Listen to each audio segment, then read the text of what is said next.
Welcome back to Satya tech stories. ఈరోజు ఈ వీడియోలో మంచి ఐటీ జాబ్ గురించి చూద్దాం. ఎవరైతే కొత్తగా ఈ ఛానల్ చూస్తున్నారో వాళ్ళు లైక్ చేయండి, సబ్స్క్రైబ్ చేయండి. నా ఛానల్కి కొత్తగా 3 సబ్స్క్రైబర్స్ వచ్చారు. Thank you so much. Late చేయకుండా వీడియోలోకి వెళ్దాం. అసలు ఈ కంపెనీ ఏంటి, జాబ్ ఏంటి, ఎలా అప్లై చేయాలనేది చూద్దాం. Company name Angular Minds, fresher software engineer role. ఇక్కడ చూడండి, జాబ్ డిస్క్రిప్షన్ అనేది ప్రొవైడ్ చేశారు. సో ఇందులో వాళ్ళకి కంప్యూటర్ సైన్స్ గ్రాడ్యుయేట్స్ అనే వాళ్ళు కావాలి as a junior software developers కింద. సో ఇది ఎక్సలెంట్ ఆపర్చునిటీ ఫర్ ఫ్రెషర్స్ అని చెప్తున్నారు. సో మనకి జాబ్ చేయడం వల్ల మనకి హ్యాండ్స్ ఆన్ ఎక్స్పీరియన్స్ కూడా వస్తుందని చెప్తున్నారు. కాకపోతే మనకి కొన్ని టాపిక్స్ మీద బేసిక్ నాలెడ్జ్ అనేది ఉంటే సరిపోతుంది. టాపిక్స్ ఏంటంటే Angular, React, Node JS, Flutter, AWS basic knowledge అనేది ఉంటే సరిపోతుంది. ఇక్కడ కీ రెస్పాన్సిబిలిటీస్ ఇచ్చారు. అంటే ఈ జాబ్లో మన రెస్పాన్సిబిలిటీస్ ఏంటి అంటే collaborate with seniors developers and team members to design and develop, test and deploy high quality software solutions. So మనము సీనియర్ డెవలపర్స్తోని అండ్ టీమ్ మెంబర్స్తో వర్క్ చేస్తామన్నమాట. సో మనకి అలాంటి కొంచెం కోడింగ్ నాలెడ్జ్ అనేది బేసిక్గా ఉంటే సరిపోతుంది. అండ్ ఇలాగే ఇక్కడ write clean and maintainable and efficient code following best practices and industry standards. So మనం రాసే కోడ్ అనేది క్లీన్గా ఉండాలి, అలాగే మెయింటైనబుల్గా ఉండాలి, ఎఫిషియెంట్గా ఉండాలని చెప్తున్నారు. So participated in code reviews and contribute to improvement of the internal development processes. So మనం రాసే కోడ్ రివ్యూస్లో కూడా పార్టిసిపేట్ అవ్వాలని చెప్తున్నారు. Is in continuous learning to stay updated with the amazing trends and technologies in the software development field. మన software development ఫీల్డ్లో ఉన్నాము అంటే ఎప్పటికప్పుడు మనం అప్డేట్గా టెక్నాలజీస్ అని నేర్చుకుంటూ ఉండాలి అని చెప్తున్నారు. And trouble shoot and debugging applications to ensure optimal performance and functionality. So మనము ఏవైనా సరే కోడ్లో ఎర్రర్స్ వచ్చినా సరే, డీబగ్స్ వచ్చినా సరే అప్లికేషన్స్లో మనం సాల్వ్ చేసే విధంగా ఉండాలని చెప్తున్నారు. Contribute to all phases of the development life cycle from initial requirements gathering to development and maintenance. So మనం జస్ట్ కోడ్ రాస్తే సరిపోదు. సో దాంట్లో ఉన్న ఏమైనా సరే డీబగ్స్ వచ్చినా సరే సాల్వ్ చేయాలని, డెవలప్మెంట్ చేసి మెయింటెనెన్స్ చేసేంత వరకు కూడా మనకి అన్ని విషయాల్లో కూడా, అన్ని ఫేజెస్లో కూడా నాలెడ్జ్ ఉండాలని చెప్తున్నారు. ఇక్కడ క్యాండిడేట్ ప్రొఫైల్ ఇచ్చారు. బ్యాచిలర్ డిగ్రీ కానీ అండ్ మాస్టర్ డిగ్రీ కానీ ఇది కంప్యూటర్ సైన్స్లో ఉండాలి, లేదంటే ఐటీ ఫీల్డ్లో అయినా ఉండాలి, లేదంటే రిలేటెడ్ ఫీల్డ్లో అయినా సరే ఉన్న వాళ్ళు అప్లై చేసుకోవచ్చు. Strong understanding of computer science fundamentals including algorithms and data structures and object oriented program language.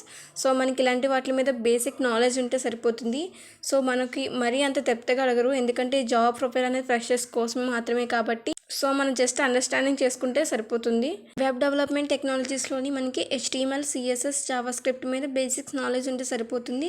And అలాగే ప్రోగ్రామింగ్ లాంగ్వేజెస్లో జావా, పైథాన్ అండ్ ఇంకా ఏమైనా ప్రోగ్రామింగ్ లాంగ్వేజ్ వచ్చినా సరే ప్రాబ్లం లేదు.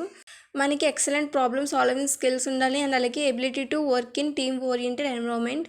సో మనము టీమ్ ఓరియంటెడ్ ఎన్విరాన్మెంట్లో వర్క్ చేసే విధంగా ఉండాలని చెప్తున్నారు. అండ్ అలాగే మనకి స్ట్రాంగ్ కమ్యూనికేషన్ స్కిల్స్ ఉండాలని చెప్తున్నారు. అలాగే న్యూ ఛాలెంజెస్ని లెర్న్ చేయడం, అలాగే అడాప్ట్ చేసుకునే మనకి విల్లింగ్నెస్ ఉండాలని చెప్తున్నారు.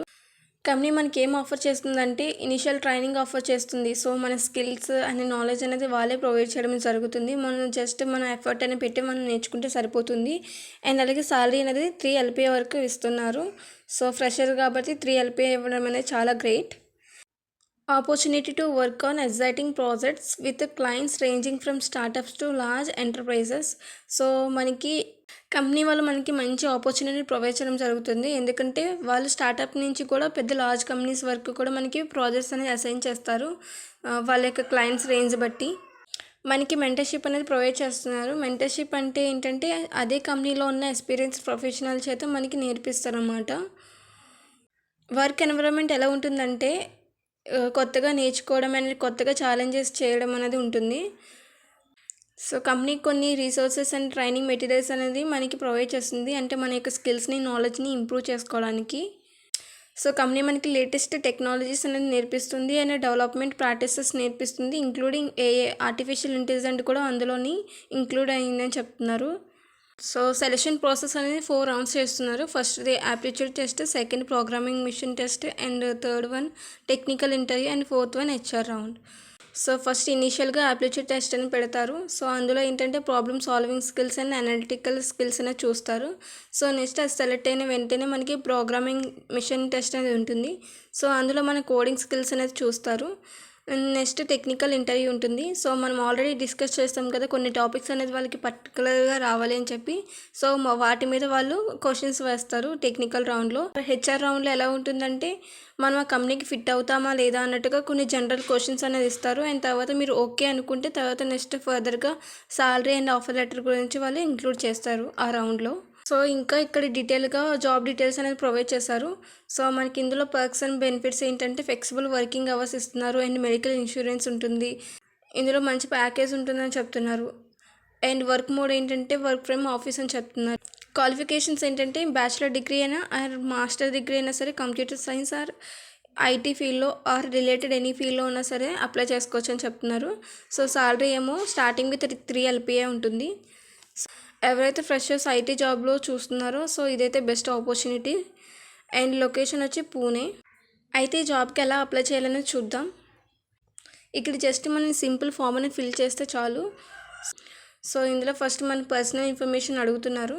సో ఫస్ట్ నేమ్ ఇవ్వండి, ఇక్కడ లాస్ట్ నేమ్ ఇవ్వండి. సో ఇక్కడ ఈమెయిల్ అడ్రస్లో మీకు కరెక్ట్ వర్కింగ్ ఈమెయిల్ ఐడి ఇవ్వండి. ఇక్కడ మీ మొబైల్ నెంబర్ కూడా ఇవ్వండి. ఇక్కడ కరెంట్ లొకేషన్ అని అడుగుతున్నారు. సో మీరు పూణేలో ఉంటే పూణే అని సెలెక్ట్ చేసుకోండి, లేదంటే అదర్ సిటీ అని సెలెక్ట్ చేసుకోండి. అదర్ సిటీ సెలెక్ట్ చేస్తే మీరు ఎక్కడ ఉంటున్నారు అనేది ఇక్కడ సిటీ కింద ఇవ్వండి.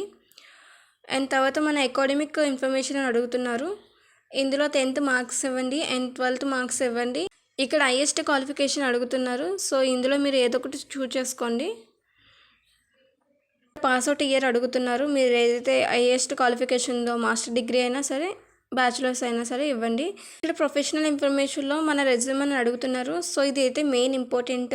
సో మనకి ఆల్రెడీ అప్లికేషన్లో కొన్ని బేసిక్స్ థింగ్స్ అనేవి వాళ్ళు కావాలని అడుగుతున్నారు కదా. సో లైక్ టాపిక్స్ ఏంటంటే angular JS, node JS and react ఇలాగ కొన్ని అడుగుతున్నారు. కాబట్టి వాటి తగ్గట్టుగా మీరు రెజ్యూమ్ అనేది క్రియేట్ చేసుకొని ఇందులో అప్లోడ్ చేసుకోండి. రెజ్యూమ్ అనేది జాబ్ డిస్క్రిప్షన్తో మ్యాచ్ అయితే సో వాళ్ళ మీ యొక్క రెజ్యూమ్ని షార్ట్ లిస్ట్ చేస్తారు. సో అందుకే మీరు ఏం చేస్తారంటే, మీ రెజ్యూమ్లో మీకు వచ్చినా రాకపోయినా సరే కొన్ని బేసిక్స్ థింగ్స్ అనే వాటి గురించి నేర్చుకొని ఆ బేసిక్స్ మాత్రం మీరు ఆ యొక్క రెజ్యూమ్లో పెట్టండి. సో దాని ద్వారా ఏంటంటే మీ రెజ్యూమ్ అనేది ఈజీగా కొంచెం షార్ట్ లిస్ట్ రావడానికి ఈజీగా ఉంటుంది. మీరు రెజ్యూమ్ అప్లోడ్ చేసిన తర్వాత కిందన కొన్ని క్వశ్చన్స్ ఉన్నాయి చూడండి. మీరు ఆఫీస్ నుంచి వర్క్ చేయడానికి ఓకేనా అడుగుతున్నారు. సో ఎస్ పెట్టండి. తర్వాత మీరు ఫ్రెషరా కాదా అని అడుగుతున్నారు. ఫ్రెషర్ కాబట్టి ఎస్ అని పెట్టండి.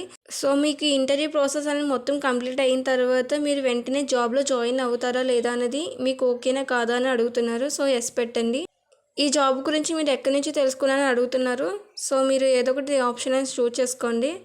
సబ్మిట్ అనే ఆప్షన్ మీద క్లిక్ చేయండి. సో దీని ద్వారాగా మీ జాబ్ అప్లికేషన్ అనేది సక్సెస్ఫుల్గా సబ్మిట్ అయిపోతుంది. ఇదైతే ఎవరైతే ఉన్నారో ఫ్రెషర్స్ వాళ్ళకైతే బెస్ట్ ఆపర్చునిటీ. సో తప్పకుండా అప్లై చేసుకోండి. ఈ వీడియో మీకు అర్థమైంది అనుకుంటున్నాను. ఈ వీడియో నచ్చితే లైక్ చేయండి, సబ్స్క్రైబ్ చేయండి. ఇంకా మీకు ఏమైనా డౌట్స్ ఉంటే కామెంట్ చేయండి, నేను 100% రిప్లై ఇస్తాను. Thank you for watching. Next వీడియోలో కలుద్దాం. అంతవరకు బాయ్.